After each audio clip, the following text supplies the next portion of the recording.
கர்த்தருக்கு பிரியமான சகோதர சகோதரிகளே, இந்த நாள் வாக்குத்தத்த வசனங்கள் 2 கொரிந்தியர் 6வது அதிகாரத்தில் 4ல் பார்க்கலாம்.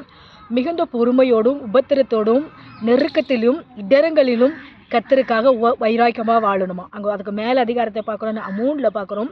அதில் சொல்லப்பட்டது இந்த ஊழியக்காரர்களுக்கு சொல்லப்பட்ட வார்த்தைகள். ஊழியக்காரர்களுக்கு, விசுவாசிங்களுக்கு, இங்கே உலகத்தில் வாழுகிற எல்லா சகோதரர்களுக்கும் இந்த சொல்லப்பட்ட இந்த வார்த்தைகள்னு சொல்லி நம்ம பார்க்கலாம். இங்கே சொல்லப்பட்டது மிகுந்த பொறுமையோடும் உபத்திரத்திலையும் நெருக்கத்திலையும் இடர்களிலும் நம்ம எப்படி இருக்கணுமா, விசுவாசமாக இருக்கணுமா, உண்மையாக இருக்கணுமா, உத்தமமாக இருக்கணுமா.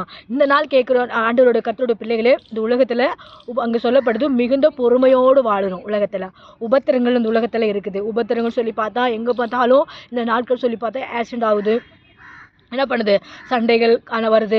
அப்புறம் நம்ம வேலை செய்கிற இடத்துல ப்ராப்ளங்கள் இருக்குது. சரீரத்தில் வியாதி, புதுசாக வியாதிகள் வருது. வியாதிக்கு பேரே இல்லை. என்ன பண்ண சொல்லப்பட்டிருக்குது, வியாதிகள் வருது. குடும்பத்தில் சமாதானம் இல்லை. எப்போ பார்த்தாலும் நம்மளுக்கு அலைச்சல்களாக இருக்குது, கஷ்டமாக இருக்குது, போராட்டமாக இருக்குது அப்படின்னு நம்ம நினைக்கலாம். இங்கே அதனால தான் இந்த வசனங்கள் சொல்லப்பட்டது மிகுந்த உபத்திரத்திலும் என்ன பண்ணுவாங்க, மிகுந்த பொறுமையோடும் உபத்திரத்திலும் நெருக்கத்திலும் இடர்களிலும் நீங்கள் விசுவாசமாக இருங்கள். கர்த்தருக்காக நம்ம யார் விசுவாசமாக இருக்கணும். இந்த நாள் கேட்குற சகோதர சகோதரிகளே, இந்த மாதிரி காரியங்களாம் இவ்வளோ ஒரு பிரச்சனையோடு நம்ம இருக்கிறோமா, ஆண்டவர் சொல்கிறாரு இப்படிலாம் நீங்கள் இருக்கும்போது நீங்கள் விசுவாசமாக இருங்க. இங்கே விசுவாசமாக இருக்கும்போது கர்த்தர் உங்களுக்கு பெரிய காரியங்களை செய்வாரான்னு சொல்லப்பட்டிருக்குது. உபத்திரங்கள் வரும், கஷ்டங்கள் வரும். அந்த நாட்களில் பார்த்தா 12 சீசர்களும் என்ன பண்ணார்கள், உபத்திரத்தை அனுபவித்தார்கள். அவர்கள் இயேசு கிறிஸ்து இந்த உலகத்தில் வந்து அவர்களுக்கு என்ன பண்ண நற்செய்தியாக சொல்லிட்டு என்ன பண்ணுறாரு, அவர் நான் போயிட்டு திருப்பி வரேன்னு சொல்லிட்டு ஒரு மேலோகத்துக்கு போயிட்டாரு.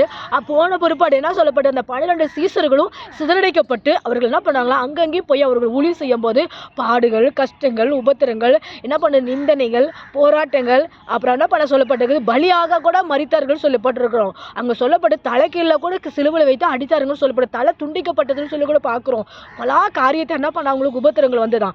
இந்த நாள் கேட்குற சகோதரிகளே, இந்த நாள் நீங்கள் புதுசாக கேட்பீர்கள்னா உங்களுக்கு வாழ்க்கையிலும் அநேக போராட்டங்கள் இருக்கலாம், என்ன பண்ணலாம், அநேக பிரச்சனைகள் இருக்கலாம், அநேக உங்களுக்கு விரோதமாக என்ன பண்ணுவாங்களாம், மந்திர சக்திகள் கிரியை செய்யலாம், பிசாசின் கிரியைகள் செய்யலாம். இங்கே சொல்லப்பட்டிருக்குது மிகுந்த பொறுமையோடும் உபத்திரத்திலும் நெருக்கத்திலும் இடர்களிலும் நீங்கள் என்ன பண்ணுவாங்க, விசுவாசத்தை விட்டுடாதீங்க. அந்த 12 சீசர்களும் உண்மையாக இருந்தார். தமிழ்நாட்டில் வந்து இங்கே சொல்லப்பட்டிருக்கு, தமிழ்நாட்டில் ஒரு தோமாங்கிற ஒரு என்ன பண்ண சீசர்களில் தோமாங்கிற சீசர் என்ன பண்ணாருங்களா, இயேசு கிறிஸ்துவ டச் பண்ணி அந்த ஆழத்தை பார்த்தாரு. சிலுவையில் அடிக்கப்பட்ட அந்த ஆழத்தை, கையில் இருக்கிற ஆழத்தை தொட்டு பார்த்தாரு.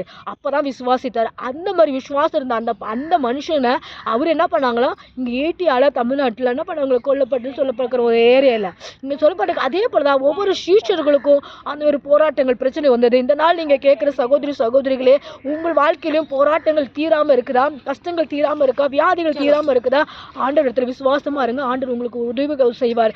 ஆண்டவர் விசுவாசமா நீங்க சபைக்கு வாங்க, சர்ச்சுக்கு போங்க, கர்த்தர் உங்களுக்கு அற்புதங்களை செய்வார். இந்த நாள் நீங்க கேட்ட உடனே உங்கள் மனதை ஒரு சந்தோஷம் கிடைக்கணும்னா நீங்க என்ன பண்ணணும், விசுவாசமா இருங்க. ஆண்டவரே இந்த மாதிரிலாம் உபத்திரங்கள் எங்கள் வாழ்க்கையில் வருது, இதுக்கெல்லாம் ஒரு சொல்யூஷன் இயேசு கிறிஸ்து இருக்கிறீங்கன்னு சொல்லியிருக்கீங்க. ஆண்டவரே நாங்கள் விசுவாசிக்கிறோம், நம்பிக்கையா வாழுகிறோம், எங்களுக்கு அற்புதங்களை செய்யுங்கன்னு சொல்லி நீங்க கேட்கும் போது கர்த்தர் உங்களுக்கு செய்வாராக. ஆமே.